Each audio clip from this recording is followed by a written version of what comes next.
저도 군대 다녀왔습니다. 어떤 분들은 제가 군대 다녀왔다는데 놀라지 않는 분들도 계시더라고요. 많은 여자분들이 가장 대화 가운데 싫어하는 주제, 군대 이야기입니다. 제가 군대 갈 때 몸무게는 48kg였습니다. 그리고 허리둘레는 24인치 반이었습니다. 이 사실을 이야기하면 군대 이야기보다 여자분들이 더 싫어하시더라고요. 제가 신금을 받으러 갈 때 저희 식구 어느 누구 한 사람도 제가 현역 갈 것이라 상상조차 하지 못하셨습니다. 당연히 저는 방위병이나 5급 제2국민역 민방위로 빠질 거라 생각하셨던 것이죠. 그도 그럴 것이 제 바로 위의 형이 허리둘레가 아니라 허벅지 둘레가 24인치 반인데 그렇게 엄청나게 튼튼한 형이 단지 시력 나쁘다는 이유로 민방위로 빠졌기 때문에 우리 가족들은 모두 그렇게 기도하고 계셨던 것이죠. 그런데 집안에서 제일 약한 제가 현역을 받은 것이죠. 온 집안이 난리가 났습니다. 사역을 이제 10년 가까이 하고 있는 지금도 저는 입이 짧다는 말을 듣습니다. 그런데 제가 10대 후반에는 어땠겠습니까? 신병교육 때 머리만 대면 자고 또 넘길 수만 있는 것은 무엇이든지 먹는다는 그 피곤하고 배고픈 신병교육대에서 저는 영양실조로 훈련 중에 쓰러지는 일을 당하기도 합니다. 신병교육대 음식이 제 입맛에 맞지 않았던 것이지요. 이렇게 제 인생의 광야의 시간은 시작되었습니다. 여러분들 광야라고 이야기하면 어떤 느낌이 드시나요? 우리가 생각하는 그 광야는 그 사막과 비슷한 느낌이 느껴집니다. 황량하고 척박하여서 풀 한 폭이 나지 않을 땅, 음식과 물이 그렇게 귀하여 생명이 살기에 너무도 열악한 그 환경의 땅. 이 광야는 일반적으로 죽음과 쇠퇴, 수많은 위험을 포함하고 있는 기아와 갈증으로 인간의 그 생명을 노리는 그런 위험들이 넘쳐나는 그런 척박한 땅. 이스라엘의 민족에게도 광야는 엄청난 의미를 가집니다. 그들이 종살이 하던 그 이집트에서 나와 약속의 땅, 그 가나안으로 들어가기 전 그들은 40년이라는 긴 시간을 광야에서 살아가지요. 주변에 많은 적들로부터의 그 도전과 부족한 물과 음식, 그 백성들의 그 빗발치는 불평 가운데 하나님께서는 모세를 통해 그 민족을 인도하시고 그 보여주는 그 기적을 통하여서 그 하나님이, 그들의 여호와 하나님이 살아계심을 체험하게 하는 곳, 그곳이 광야입니다. 하나님의 백성인 이스라엘 민족에게 있어서 그 광야의 의미도 크고 중요할 것입니다만 우리 개인 한 사람 한 사람이 느끼는, 지금 하루하루를 살아가면서 느끼는 광야도 그 의미가 크고 중요한 줄로 믿습니다. 왜 나를 깊은 어둠 속에 홀로 두시는지, 어두운 밤은 왜 그리 길었는지, 나를 고독하게 또 나를 낮아지게 세상 어디도 기댈 곳이 없게 하셨네. 광야에 서 있네. 주님만 내 도움이 되시고 주님만 내 빛이 되시는, 주님만 내 친구 되시는 그 광야, 주님 손 놓고는 단 하루도 살아갈 수 없는 곳 광야, 그 광야에 내가 서 있네. 광야를 지나며라는 제목의 찬양입니다. 누구에게나 사는 동안 가장 아픈 그 광야의 기억들을 얘기하라면 적어도 한두 개쯤은 이야기하며 하루 밤을 샐 그런 이야기들이 누구에게나 있을 줄 압니다. 무용담이기도 하고 또 너무 아파서 절대 우리 인생 가운데 잊을 수 없는 나만의 그 광야의 기억일 수도 있겠지요. 그 광야를 통하여서 주시는 그 은혜를 오늘 이 아침 나누어 보려고 합니다. 먼저 우리 인생 가운데 우리가 괴로워하는 그 광야에서의 그 삶은 우리가 관계하고 있는 그 모든 것들로부터의 단절을 의미합니다. 인간은 사회적 동물이라고 이야기하지요.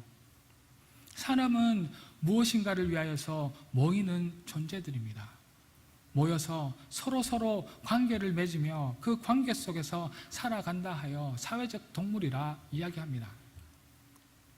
혼자 살아가는 독불 장군은 없다고들 이야기하죠.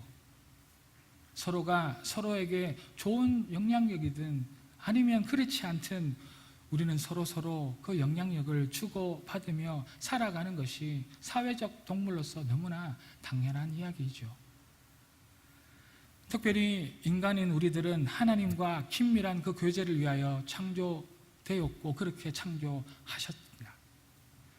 그러나 인간이 죄를 범함으로 하나님과의 그 관계가 깨어진 상태로 우리는 지금도 그렇게 살아가고 있습니다.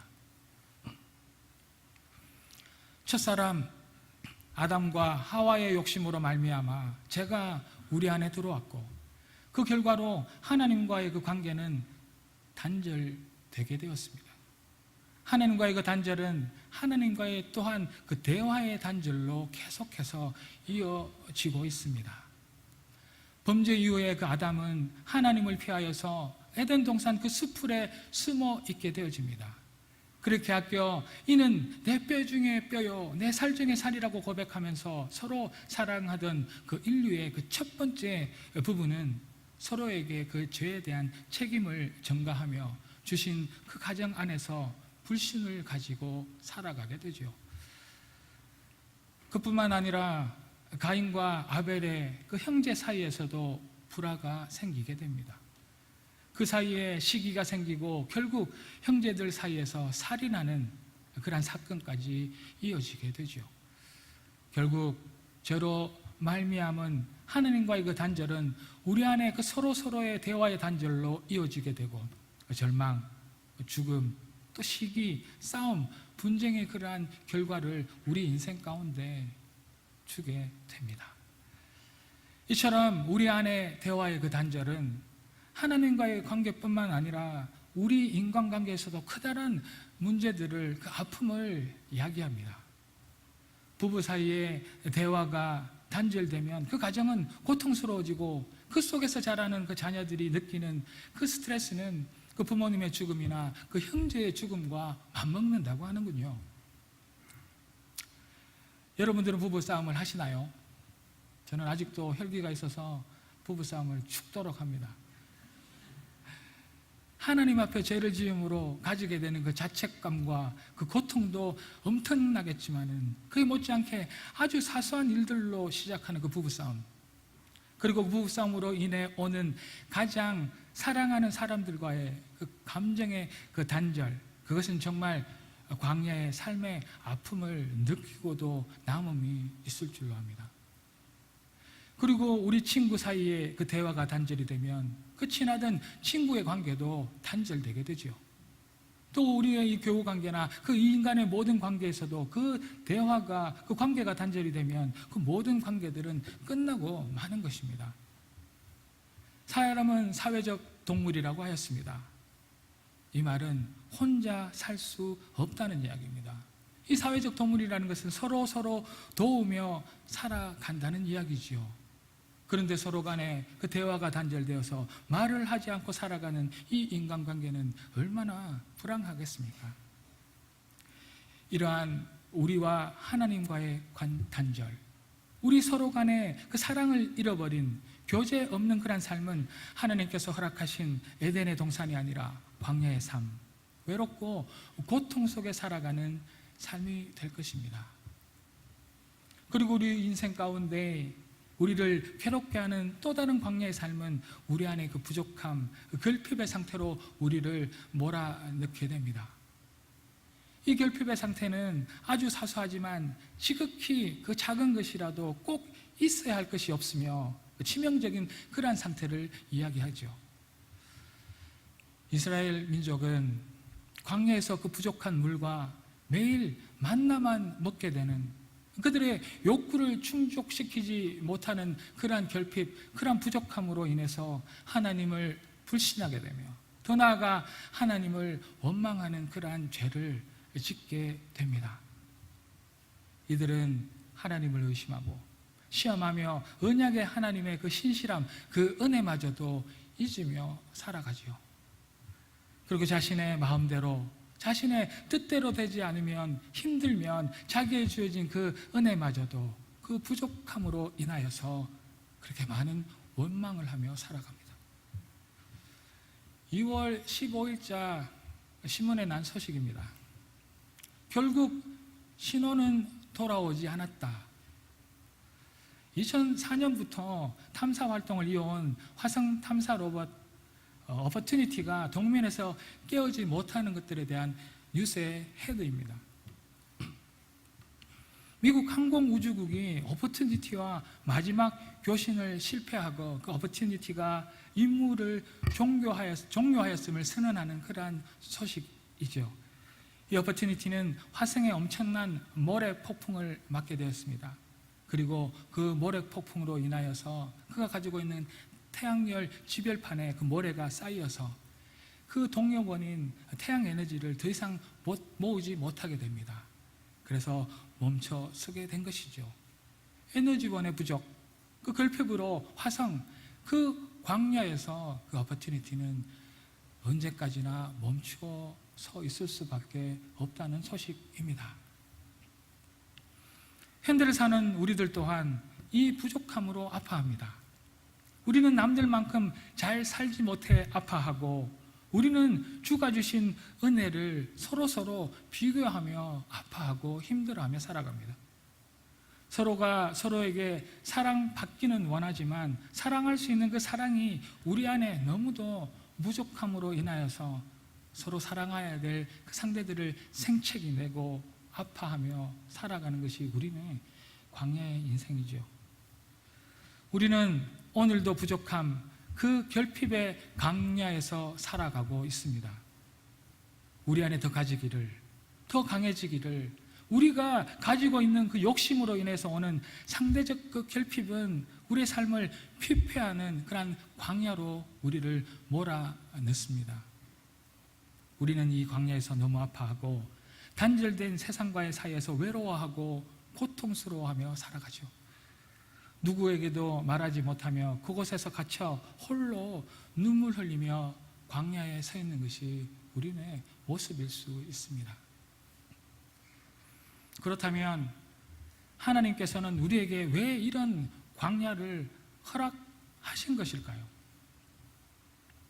우리 하나님은 이스라엘 민족을 위하여 젖과 꿀이 흐르는 가나안 땅을 이미 예비해 두셨기 때문입니다. 그 광야의 고통을 그 예비함 때문에 허락하실 수 있었다는 말씀이죠. 그들이 비록 하나님을 배신하고 불순종하여 하나님의 징계를 받기도 하지만 언제나 하나님은 다시 용서하시고 다시 기회를 주셔서 오늘 본문 1절 후반부에 나오는 그 조상들에게 맹세하신 땅을 예비해 두셨던 것입니다. 하나님께서 우리에게 이렇게 외롭고 고통스러운 인생길을 또한 더불어 허락하신 그 이유는 우리에게 장밋빛 인생길이 아니라 그 깊은 절망, 그 깊은 광야의 길을 허락하신 또 다른 그 이유는 다름 아닌 이후에 보여주실 그 맹세한 땅이 있기 때문입니다.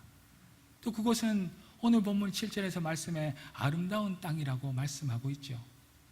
우리가 이 고통의 광야의 길을 잘 이겨나가면 그 끝에 아름다운 땅이 예비되어 있으므로 우리에게 광야의 길을 걸을 수 있도록 허락하신 것입니다. 이 아름다운 땅은 여호수아와 갈렙이 두루다니며 정탐한 그 땅입니다. 그들이 정탐한 후에 그 땅을 이렇게 이야기합니다. 쉼이 아름다운 땅이었다. 하나님께서 예비하신 그 땅이죠. 또 이 광야의 길을 하나님께서 우리에게 허락하신 그 이유는 우리가 보기에는 부족하여 먹고 마실 것이 모자라 보이지만 이 광야길을 지나면 내게 부족함이 없는 땅, 그 옥토를 예비하셨다고 또한 오늘 말씀 가운데 우리에게 말씀하고 계시지요. 우리가 의지할 것과 우리가 사랑하는 사람들과의 그 관계를 느끼며 외로워하기도 하고, 죽고 먹을 것이 없어 배고프기도 하며 하루하루 사는 것이 절망스러운 그때에 주가 맹세하신 그 아름다우며 부족함이 없는 예비하심이 우리 앞에 이미 준비되어 있음을 믿으시기 바랍니다. 밤이 깊어 새벽이 가까워지면 그 어두움이 더하여집니다. 시력 같은 어두움은 새벽이 가까워짐을 의미하는 것이지요. 광야의 그 인생길에서 우리 앞에 닥치는 어두움의 그 고통은 더욱더 커져가지만 하나님 아버지는 우리 인생 가운데 자신이 있으셨던 것입니다. 우리의 고통, 그 광야의 길 다음에 주실 선물을 이미 그는 가지고 계신 것이지요. 그 고통을 잘 이겨낸 아들, 딸에게 주실 수 있는 그 선물을 예비하셨음에 기꺼이 그 사랑하는 자녀들에게 먼저 그 고통을 허락하실 수 있었습니다. 이 예비하심을 통하여 우리는 주님만이 나의 도움이 되심을, 주님만이 내 인생의 빛이 되심을, 또 주님만이 이 힘든 광야길에서 우리의 친구 되심을 고백할 수 있게 만드십니다. 우리는 이 주님의 아름다운 예비하심을 통하여 주께서 장차 나를 사용하시려고 나를 더 정결하게 이곳 광야에서 단련하고 계심을 알게 되고, 주님의 아름다운 그 은혜의 땅을 예비하여 주심으로 인하여서 우리의 영이 새롭게 다시 태어날 그곳이 다름 아닌 지금 이 외롭고 고통스러운 광야인 것을 우리에게 일깨워 주시는 것입니다. 또한 이 광야는 주님만 온전히 드러나는 곳이라고 이 예비하신 은혜로 인하여 고백하는 우리 모두이기를 기도드립니다. 그리고 또 다른 중요한 의미는 여기에 있습니다. 오늘 본문 바로 다음 12절에서 14절 말씀에 내가 배부르고 아름다운 집에 거주하고 내 소유가 다 풍부하게 될 그때 내가 교만하여 나 여호와 하나님을 잊어버릴까 염려한다라고 말씀하고 계십니다. 그래서 그 염려 때문에 하나님께서는 우리에게 그 광야를 허락하신 것이죠. 이 고통, 이 광야의 길만 지나가면 예비된 아름다운 집에서 배불리 먹고 마실 수 있을 텐데, 바로 그때 우리가 교만하여질까 하나님께서는 걱정하신 것이죠.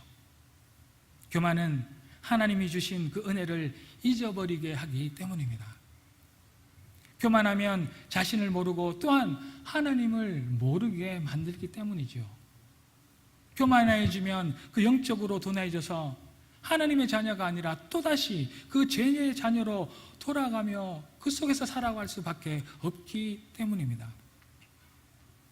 여호와 하나님은 우리 인생을 너무도 사랑하셔서 우리가 다시 교만에 빠지지 않도록 그가 준비하고 예비하신 그 고통 뒤에 숨겨두신 은혜로 인하여서 우리가 다시 교만해지지 않도록 먼저 우리 인생 가운데 그 광야를 준비하시고 우리를 그 광야로 내모신 것입니다.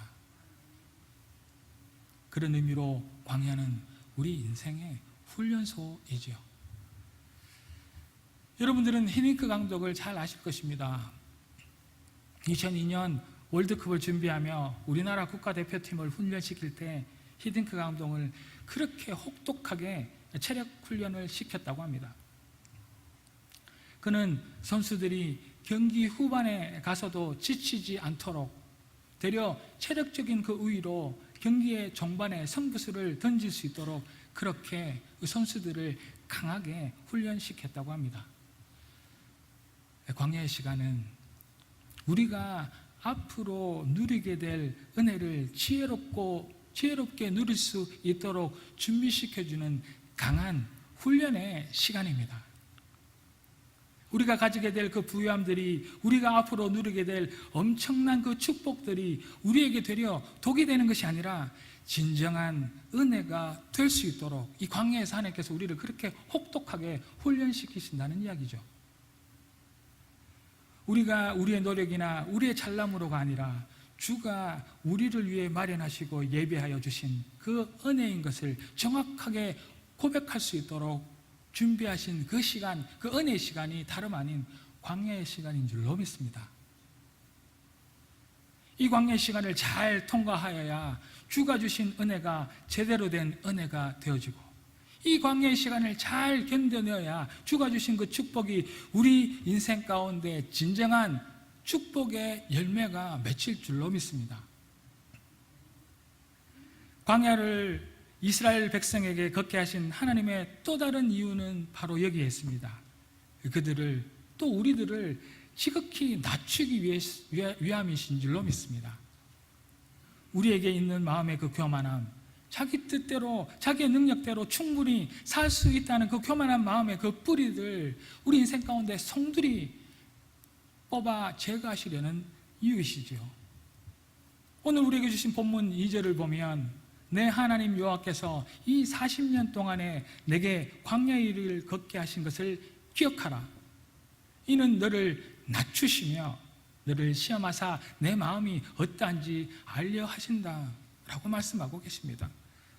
이 광야의 길이 우리에게 은혜를 준비하게 하는 길이라는 말씀입니다. 사람의 끝은 하나님의 시작이라는 말이 있습니다. 일반적으로 사람들은 큰 실패, 그 광야의 길을 걸어갈 때 이제 모든 것이 끝났구나, 이제 희망이 없구나, 이제 절망이구나, 그렇게 생각하게 됩니다. 그러나 희망이 없어 보일 그때가 하나님이 시작할 때라는 이야기죠. 물론 모든 세상의 시련, 그 고통을 통해 우리 인생의 그 끝을 맞이하게 되며, 또 그 끝으로 인해 항상 하나님의 그 새로운 시작을 우리가 체험한다는 그런 이야기는 아닙니다. 그러나 우리가 그 시련과 고통을 통하여서 정금같이 단련되고 우리가 스스로 더 낮아지며 우리가 더 약함을 인정할 때 하나님의 시작, 그 은혜의 땅으로 우리 모두가 들어갈 수 있을 줄로 믿습니다. 광야, 그 광야는 외롭고 고통스러운 곳입니다. 춥고 먹을 것이 부족한 그렇게 배고픈 곳이지요. 삶의 궁핍함이 찾아오는 곳이 그곳 광야입니다. 이스라엘 백성이 이집트를 나와 가나안 땅, 그 은혜의 땅으로 들어갈 때 그 가는 길이 그저 사흘 길밖에 되지 않는 그 길을 왜 하나님, 그 여호와 하나님께서는 40년이라는 긴 세월을 통해 가도록 하셨을까요? 저는 내년에 성지순례 가는 팀에게 물어보려고 합니다. 광야의 길이 3일 길인지 40년인지요. 저도 아직 가보지 않았거든요. 본문 2절의 말씀처럼 이스라엘 백성을 시험하시고 그들이 겸손하게 하시기 위하여서 3일밖에 되지 않는 거리를 40년을 훈련시킨 것입니다. 낮에 그 엄청난 더위와 그 밤의 극심한 추위, 그리고 굶주림과 목마름 가운데 하나님은 그들을 먹이고 입히시고 재우셨습니다. 하나님은 이스라엘 그 민족을 그 광야에서 철저히 낮추시고 그들을 철저히 겸손하게 만드신 것입니다. 그 후에야 하나님이 그들 앞에 나타나 만나 주십니다. 그렇게 외롭고 고통스럽고 위험한 곳, 삶의 아픔과 고난이 있는 곳, 그 광야가 우리가 낮아지고 철저히 겸손해질 때 드디어 그곳은 광야가 아니라 하나님을 만나는 장소가 될 것입니다. 사랑하는 성도 여러분, 내 상황이 왜 이럴까? 이것만 해결되면 금방이라도 내가 더 행복해질 수 있겠지만 왜 이 시간이 이렇게 길어질까라고 생각되어질 때 의심하지 말고 사흘길을 40년으로 기다리는 그 겸손으로, 그 낮아짐으로 그곳 광야에서 우리 하나님을 만나는 그 은혜를 누리시기를 기도드립니다. 하나님을 만나기에 내가 변화받고 내 한계와 내 부족함을 경험하고 궁핍함과 아픔과 상처를 경험하며 또한 외롭고 위험하고 나의 나약함을 경험하는 그 가운데 하나님을 새롭게 만나는 곳, 그것이 우리 인생의 광야가 되기를 주의 이름으로 축복합니다. 모든 것이 없어도 물과 도무지 먹을 것이 없을 때라도 세상에 관심과 그 세상에 부유함이 없어도 하나님만 계시면 됩니다. 하나님만 만나면 됩니다. 이것이 우리의 고백이 되어야 할 것입니다. 우리는 하나님을 우리의 벼랑 끝에서 만납니다. 주님은 우리가 낮아질 때까지 기다리고 계시는 것이죠. 우리에게 아직 우리의 의지가 남아있고 또 우리에게 아직 우리가 할 수 있는 힘이 남아있을 그때가 아니라 우리의 힘이 완전히 빠져있을 때 우리에게 찾아와 만나 주시는 것이죠. 우리가 가장 외로울 때, 우리가 가장 약할 때, 우리가 홀로 눈물 흘리고 있을 그때 찾아와 우리를 안아주십니다. 그곳이 광야입니다. 그 광야를 지나야 주가 예비하신 그 은혜의 땅, 아름다운 땅, 부족함이 없는 땅으로 들어갈 줄로 믿습니다. 하나님께서 우리에게 그 광야의 길을 걷도록 허락하신 또 다른 이유는 우리 인생의 그 필요를 하나님께서 직접 채우시고 채우신다는 이야기죠. 광야에서 이스라엘 민족들은 아무 일도 생산적인 일을 하지 않았지만 그들은 먹고 마시는데 전혀 불편함이 없었습니다. 그저 하나님이 가라고 하면 가고 그 자리에 구름이 멈추었으면 그 자리에서 하나님의 인도만 기다리며 그렇게 그들은 40년을 그 광야에서 살았습니다. 거기 시간 동안 그 이스라엘 백성들은 농사도 짓지 않았습니다.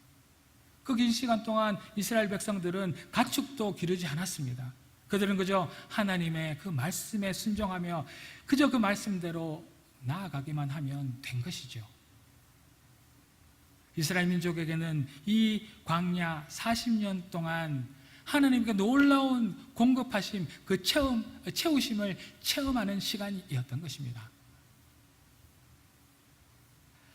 이스라엘 백성들이 애굽에서 종살이 할 때처럼 그들이 먹을 음식을 구하고 있을 그때 하나님께서는 누구도 그 어떤 조상도 먹어보지 못한 만나를 내려 주셔서 그들을 40년 동안이나 먹이시며 살리십니다. 그리고 그들에게 하루 먹을 양식만을 허락하십니다. 내일 일은 내일 염려할 것이요 한날의 괴로움은 그날의 족함인 것을 통하여서 우리 인생 가운데 그 광야를 통하여 채우시고 공급하시는 분이 다름 아니라 하나님, 여호와 하나님 아버지 당신인 것을 그들에게 가르쳐 알려주신 것이지요. 4, 5년 전만 하여도 우리가 사는 이 알버타, 이 캘거리 땅은 부유가 넘쳐나는 땅이었습니다. 물질적으로 전혀 부족함이 없어 보이는 그러한 가나안과 같은 젖과 꿀이 흐르는 땅이라 우리는 즐기고 누리고 살았습니다. 그러나 이 상황은 너무도 순식간에 바뀌어 버렸습니다. 우리가 그렇게 의지하던, 우리를 언제까지나 먹이리라 믿던, 기대하던 그 오일 가격의 파동을 겪음으로 우리가 우리 자신에게 채우려는 그 노력은 한낱 고달픈 삶이 지금 되어버렸습니다. 우리 인생의 놀라운 비밀은 하나님께서 우리 인생의 공급자가 되시고 채우시는 자가 될 데 있는 줄로 믿습니다. 내가 채우려고 하는 인생은 그저 고달픈 인생에 머물게 됩니다. 이 광야의 길에서 하나님의 공급하심을 통하여 우리는 비움을 배우게 될 줄로 믿습니다. 우리가 우리 자신을 뗄 때 그때 우리는 하나님을 봅니다. 우리가 우리의 약함을 통하여 하나님의 그 놀라운 은혜를 발견하면 우리가 우리 속에 모든 것을 비우고 하나님 앞으로 나아갈 그때 드디어 하나님의 것들로 체험을 받게 되며 또 우리는 광야에서 그 체험을 체험할 때 하나님을 만나게 되는 것이죠. 우리가 비우면 주가 채우십니다. 우리가 우리의 부족함, 배고픔을 불평하지 않고 모두 버리고 우리의 모든 것들을 비웠을 때 우리 안에 절대 부족함이 없는 주의 것들로 채워주실 줄로 믿습니다. 우리 안에 썩어지지 않는 하늘의 것들로 채워져 넉넉함을 누리는 저와 여러분들 되시기를 주의 이름으로 축복합니다. 이제 우리가 가진 모든 것을 하나님 앞에 내려놓을 수 있도록 이 시간 기도드립니다. 그리고 내 삶에 보잘것없는 것마저도 하나님 앞에 설 때 귀하고 아름답게 사용될 수 있음을 이곳 광야에서 발견하는 저와 여러분들 되기를 기도드립니다. 모든 일이 잘 풀리지 않더라도, 먹고 마실 것이 풍부하지 않더라도 그래도 행복할 수 있는 그 놀라운 진리를 지금 우리 자신이 지나고 있는 이 광야길을 통하여 발견하고 체험하시기를 다시 한 번 더 기도드립니다. 하나님이 내 안에 계시는 동안, 하나님이 나를 위해 일하시는 한, 하나님께서 나를 위해 공급하시기만 하면 그곳이 어디든 우리는 행복할 수 있다는 이야기죠. 하나님을 향해 우리 자신을 비우기 바랍니다. 대신 하나님이 채우시는 그 놀라운 인생의 기적을 이곳 광야에서 체험하는 우리이기를 소망합니다. 울며 겨자 먹기로 고달프게 걸어가는 그러한 광야 인생길이 아니라 하나님의 채우심을 경험하면서 또 노래하면서 이 광야를 달리는 행복한 인생이 되기를 다시 한 번 더 주의 이름으로 축복합니다. 광야를 넘어 우리에게 예비된 그 약속의 땅이 있음을 도무지 잊지 않아서 지금의 이 힘듦을 잘 참아 하루하루를 승리하는 우리 모두가 되기를 이 아침 기도드립니다. 기도하겠습니다. 할렐루야. 하나님을 찬양합니다. 하나님, 저희들 안에 주신 이 불편, 이 광야의 인생길 가운데 하나님 저희들이 더 낮아지게 하시고 하나님 끝내는 하나님을 만나는 그 놀라운 은혜를 체험하게 도와주셔. 할렐루야. 감사드리며 이 모든 말씀 살아계신 예수 그리스도 이름으로 기도 올리옵나이다. 아멘.